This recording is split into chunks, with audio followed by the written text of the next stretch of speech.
Hi, everybody. It's me, Mrs. Kasha Davis, queen of the cul-de-sac, and a recovering alcoholic. And it's me, Brock McGillis, former professional hockey player who struggled coming out. And this is Each week, we're going to have a special guest, and they're going to be able to share with us the that they've gone through or that they're going through. And they can give us techniques and how they empowered themselves through it. And if we can share these experiences with one another, we're going to have a nice, good, hearty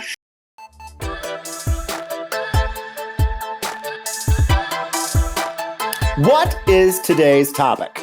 Well, today's topic is taking your and using comedy to deal with it. Oh, Brock, I'm so excited. We have a fabulous guest with us today. Oh, she is a writer. She's got a podcast. She's a mom. She's a comedian. She's an author. She's a gorgeous gal. She is the fabulous Heather McDonald! Thank you for having me. Oh, I appreciate it. Thank you for taking some time away from Juicy Scoop. Yes, I'm trying to. No, it's good. It's fun just to see other people. You know, it's very nice. So you guys look great. Today, what we're doing with this is we're talking to people and, getting an idea of how they get through different things in their lives. And, you are a fabulous entertainer, and we're just wondering, what kind of, you've gone through and how you got through it. Sure. In this business, there's tons of rejection. There's times where, I've sold a sitcom a couple times and it came close to going and then it doesn't, or you test for something and you imagine, oh my God, I'm going to be on this sitcom on NBC. I'm going to make $30,000 an episode. There's those things that then over the years didn't pan out.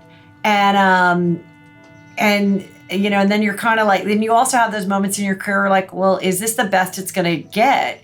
And I think I've been really grateful, especially these last 5 years with having my podcast, Juicy Scoop, to be able to have the control of my career that I never had the first 20 years of it, where it was really about an executive, oftentimes a male, deciding if you're going to be chosen or not, if the world is going to be able to see you or not. And if they say no, then no one gets to see you be funny.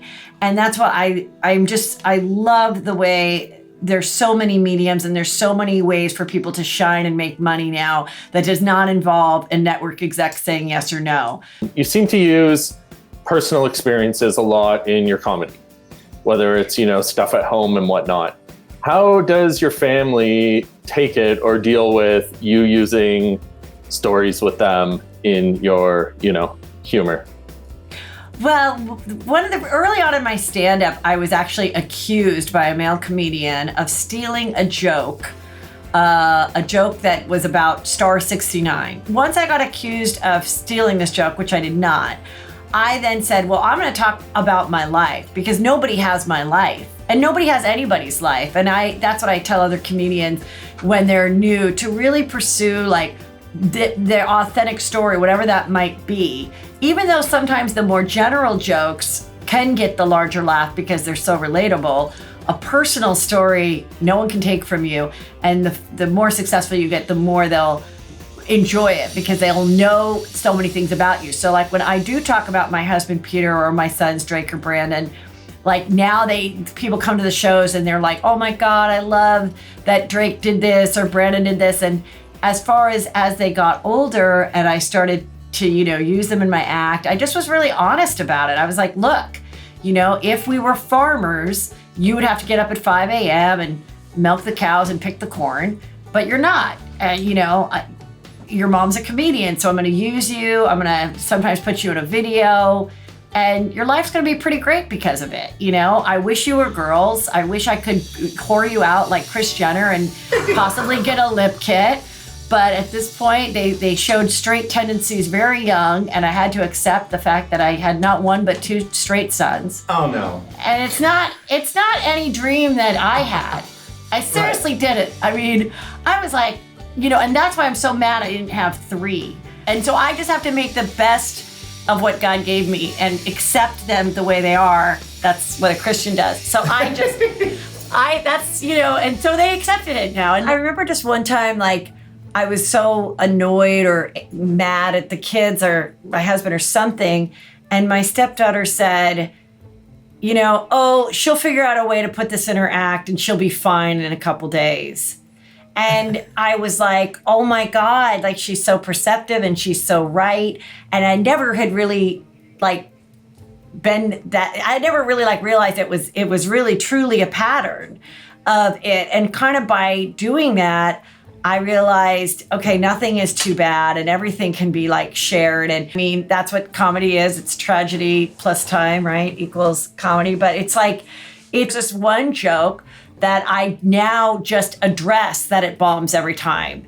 And the joke is that my friend was happily married, and she was married to a guy that had a great job. He made prosthetics and everything was great until he left her for an amputee. And it is a true story, okay? And when she told me that he's having an affair with one of his patients and she doesn't have a foot and everything, I just was like, this is so ironic. Right. Does your friend laugh at that joke?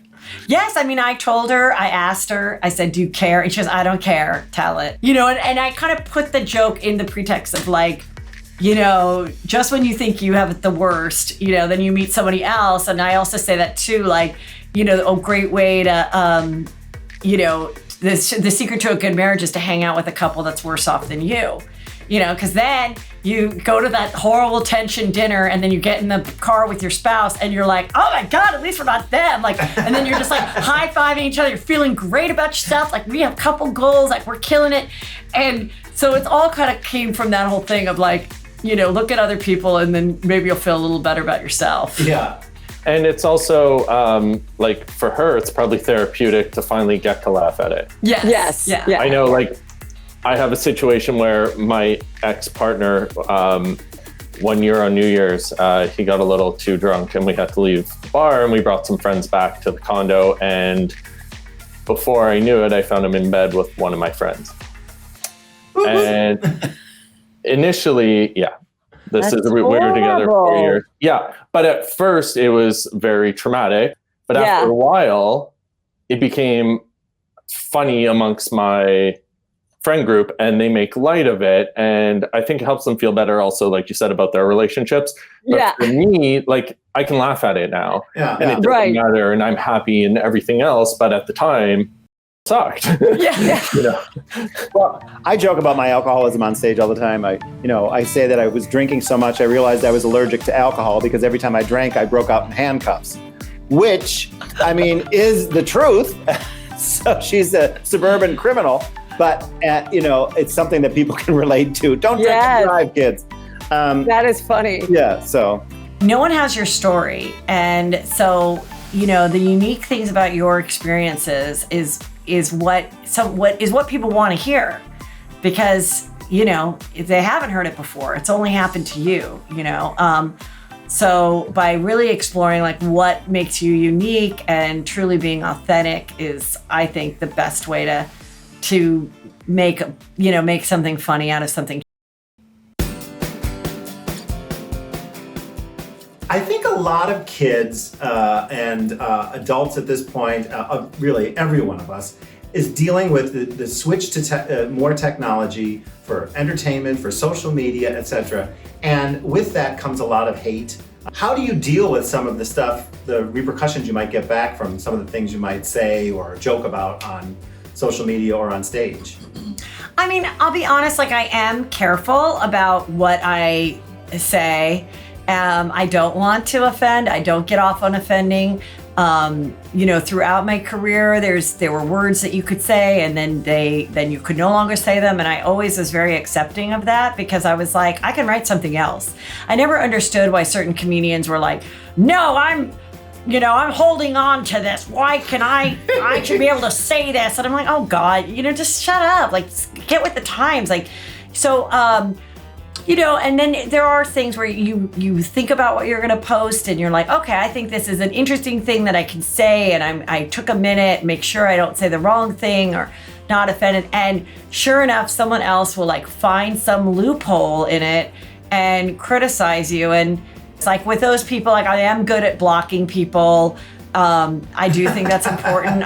In this day and age, especially raising kids, is to be really careful about what you put out there. And I think if you do screw up, the thing to do is just, immediately try to say you're sorry. If that's really what you are, then clear it up right away. Own your Yeah, as Lisa Rinna would say, own it! Exactly. Do you find that your comedy, like basically exposing your life, kind of therapeutic? Yeah, I mean, definitely. And with the podcast, one of the things early in the podcast, there was one kind of aspect of my life that I never shared in stand-up or in either one of my books, which was these difficult adult sibling relationships I had. I'm one of 5. And a lot of dysfunction with my siblings and the relationship there.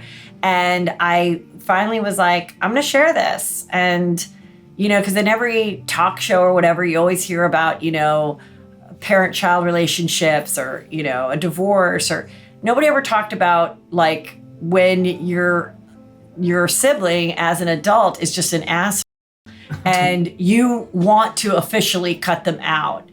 I give full permission and ask people to explore the permission to eliminate people from their lives, even if they are a close relative like a sibling. And my first question is, why are you telling my story? Now, Do you have something like that? Well, I'm one of 5 kids, and and so we've had situations like this in our family where it was like that time out. There's nothing wrong with that. It's healthier sometimes to, all the time, to take care of yourself first. Yes, definitely. So, yeah. I have to say, I've been with my husband for 17 years, 7 legal, 3 happy. And that's one of the things I say on stage, and it was similar to what you said. And I didn't steal it, I promise it. I didn't steal it. No, that's funny though, because I like the legal part. That's funny. Yeah. Well, we've spent more time together in these last several weeks. 24-hour period. You're doing the same with your husband and your kids. And what are some of the good things that have come out with? We can't leave. We can't do the things we normally do, but what are some of the good things that maybe like sparked out of this time? I mean, for me, there's been a lot of good things. I never realized like how hard I was going in like the last, 12, 15 years, like being a mom. I have a stepdaughter too that we raised since she was 11 full time. But, having the kids, doing Chelsea Lately, writing the books, doing stand-up on the weekends. And then when Chelsea Lately ended, the TV show I was on for 7 years, I started doing more stand-up to supplement the income. And that was more time away and more travel. And even though I always looked forward to the trips and I love getting on stage, I realized like it's a lot of stress that goes with touring, and it's not just the planes. It's like, did the show sell out? Is the technical, as being a performer, like there's just a lot to that, and it's just been more relaxing. Like as far as my kids go, being 14 and 17, I feel really lucky that they're old enough to like do their work and stuff, and I've just enjoyed all the extra time because they're like coming out literally being like, do you want to play Monopoly? Like asking me, do you want to play Scrabble? Like doing different things, and they are playing more with each other, which I kind of felt that right before this, that they were sort of growing apart, being 3 years apart.